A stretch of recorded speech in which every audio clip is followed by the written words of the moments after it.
इस वक्त की 4 बड़ी तस्वीरें, 4 बड़ी ब्रेकिंग्स, 4 बड़ी खबरें आपके सामने जल्दी से रख देते हैं। पहली तस्वीर आप देख रहे हैं, अमेरिका इजराइल के जहाजों की नो एंट्री को लेकर बड़ी जानकारी मिल रही है। हॉर्मुज़ में ईरान की समुद्री नाकेबंदी की तैयारी सामने आ रखी है।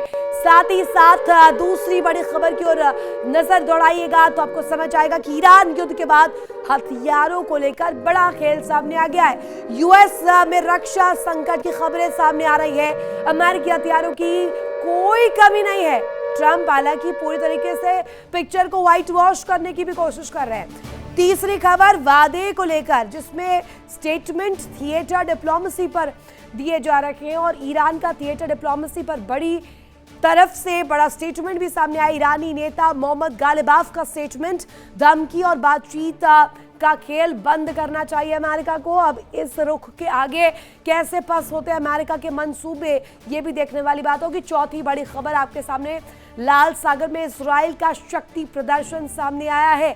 अब ये शक्ति प्रदर्शन है या एक नुमाइंदा दिखाना, दुनिया भर को बताना कि लाल सागर में हुकूमत किसकी चलनी है। लाल सागर में युद्धपोत है, पनडुब्बियां हैं, यहाँ लगातार मिसाइलें गरज रही है नेवल ड्रिल से।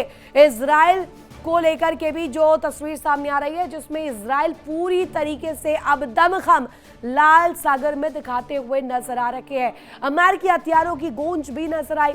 इस बीच ईरान का थिएटर डिप्लोमेसी को लेकर बड़ा रुख भी सामने आया और सबसे अहम तस्वीर जो इजराइल के पक्ष में, इजराइल समुद्र में जिस तरीके से बड़ी सैन्य तैयारी कर रहा है, युद्धपोत और पनडुब्बियों के साथ संयुक्त युद्धाभ्यास कर रहा है, नेवल ड्रिल्स किए जा रहे हैं। इजराइल ने बड़ा रणनीतिक संदेश भी इसके जरिए दिया है, एक मैसेजिंग पूरी दुनिया भर को कि अब इजराइल को अंडर एस्टिमेट करने की आवश्यकता नहीं है। वो कोई भी देश हो, इजराइल कामयाब होगा और अपने मंसूबों को कामयाब कराने के लिए उसे किसी और देश की भी जरूरत नहीं है। फिलहाल लाल सागर में ये हालात बनते हुए नजर आ रहे। रूस और चीन की घेराबंदी अब नई पटकथा कैसे लेके एक बड़ी खबर और इस बीच सामने आ रही, इराक के बगदाद में हाई अलर्ट, ग्रीन जोन में काउंटर टेरर फोर्स की तैनाती की गई। बगदाद एयरपोर्ट के पास टैंक, बख्तरबंद गाड़ियों का जमावड़ा लगा है।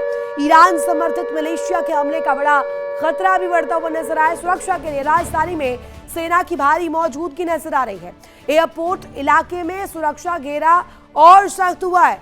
अब इसके बाद आप देखिए इराक की राजनीति, इराक में क्या इसका प्रभाव पड़ेगा और इराक किसका साथ देगा। टेरर फोर्स की तैनाती की गई, ग्रीन जोन में काउंटर टेरर फोर्स अलर्ट किए गए। बगदाद एयरपोर्ट के पास टैंक्स, बख्तरबंद गाड़ियों का जमावड़ा, एक बहुत लंबा जो है जमावड़ा लगता हुआ नजर आ रहा है। ईरान समर्थित मलेशिया जो गुट है, हमले का खतरा बढ़ा और इसी को लेकर इराक ने भी अब कमर कस ली है, तैयारी कर ली है। लेकिन सबसे बड़ा सवाल यह है कि डोनाल्ड ट्रंप के इन मंसूबों की वजह से, इजराइल के इन मंसूबों की वजह से इराक ये ज्यादा खतरा मोल ले रहा है क्या। इराक के बगदाद में हाई अलर्ट घोषित किया गया है। ग्रीन जोन में काउंटर टेरर फोर्स की तैनाती कर दी गई है। राजधानी में सेना की भारी मौजूदगी है। एयरपोर्ट इलाके में सुरक्षा घेरा जो है और भी सख्त कर दिया गया। लेकिन बगदाद में ये तस्वीर क्या नजर आ रही है, मिडिल ईस्ट एक बार फिर से बारूद के ढेर पर खड़ा हुआ है। इस बार निशाने पर सिर्फ सैन्य ठिकाने नहीं है, बल्कि आम नागरिक।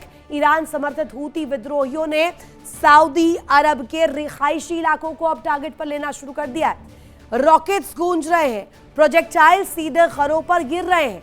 4 साल का मासूम बच्चा भी इस दौरान झुलस गया, 11 लोग घायल हुए। देखिए इंडिया डेली 24/7 अब आपकी स्मार्ट टीवी पर। इंडिया डेली मौजूद है सभी डिजिटल प्लेटफॉर्म पर लाइव और लगातार। इंडिया डेली 24/7 हर दिन राष्ट्र को समर्पित।